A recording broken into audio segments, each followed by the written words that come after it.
Muito obrigado, doutor Roberto. Quero passar a palavra agora a Ânia Mona Silva de Brito, secretária de Política para Ações Afirmativas, representante da senhora Luísa Bairros, ministra de Estado, chefe da Secretaria de Políticas de Promoção da Igualdade Racial, CEPIR. Bom dia a todas, bom dia a todos. Saúdo de forma especial a senadora Lídice da Mata, que preside os trabalhos desta comissão, primeira senadora eleita pelo meu estado de origem, a Bahia. Pelo que eu percebi, nós temos um número significativo de representações do estado da Bahia compondo esta mesa. Gostaria de saudar também ao senador João Duval Carneiro, senador pelo estado da Bahia. Ainda dizer para você que eu tenho o título de cidadão de Salvador, viu? Pronto. Então, tá feito agora.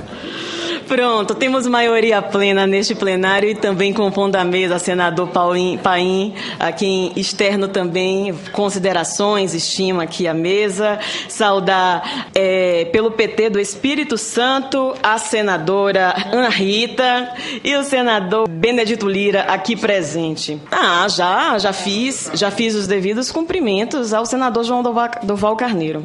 Bom, gostaria de colocar de forma inicial, até porque eu falo muito, vou tentar ser breve, e cumprir os 10 minutos, que tratar de anemia falciforme é lidar com uma doença genética mais comum do país, uma doença que atinge uma parcela significativa de cidadãos e cidadãs e uma doença antiga, conhecida pelo Estado brasileiro desde 1910, não é uma doença de hoje, é uma doença que o Estado brasileiro conhece seus efeitos e sabe da incidência contundente, fortalecida no país inteiro, desde 1910.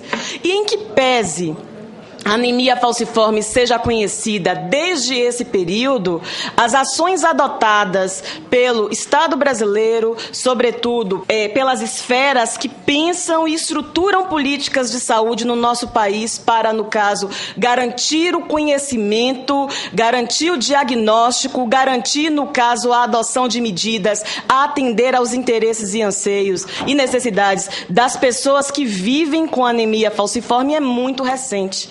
Como vocês viram na apresentação da Joyce Aragão, responsável pela Política Nacional de Atenção à Saúde das Pessoas com Anemia Falciforme, apenas em 2005 que foram estruturadas medidas mais coesas por parte do Ministério da Saúde, compondo um Programa Nacional de Atenção a estas pessoas.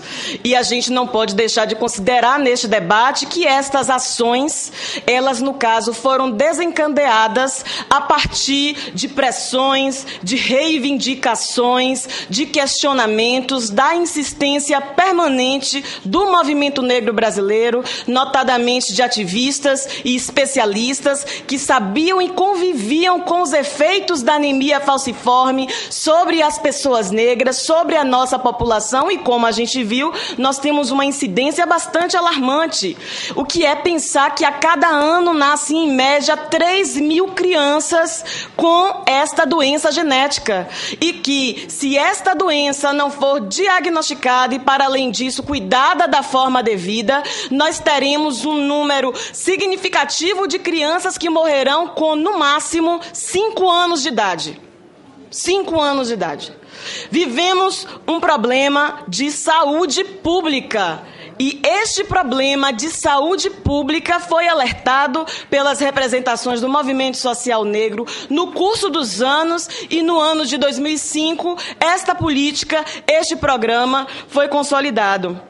Bom, acho muito oportuno o chamamento do Senado Federal, e aí parabenizo mais uma vez a senadora Lídice da Mata, o senador Paulo Paim, ambos propositores dessa audiência pública, e porque discutir anemia falciforme é discutir as vias de proteger, de amparar os direitos à vida de uma fatia generosa da população. Eu gostaria de externar isso. Gostaria de colocar a oportunidade oportunidade desta audiência pública aqui no Senado e pontuar que a Câmara dos Deputados, no mês de maio deste ano, também fez uma audiência pública para tratar da questão, e estas duas ocorrências no Congresso Nacional, elas são mais do que oportunas. Por quê? Primeiro, este ano é o primeiro ano de gestão dessa nova administração federal, a qual eu componho, e sendo o primeiro ano de gestão, é ano de elaboração das peças políticas que nortearão os nossos fazeres no curso dos próximos 4 anos. Então, é importante que os senadores, é importante que os deputados e deputadas, senadores e senadoras fiquem atentos a essa necessidade da população negra brasileira, que é de ver, no quanto consolidado no plano plurianual do governo federal, no caso do programa temático relativo ao SUS, ações, iniciativas que pontuem as necessidades das pessoas que vivem com anemia falciforme. Para além disso, este ano é ano de conferências, muitas conferências. Nós teremos, no final deste ano, a 14ª Conferência Nacional de Saúde, em que as matrizes políticas compartilhadas com vários atores e atrizes, principalmente a sociedade civil, serão novamente discutidas.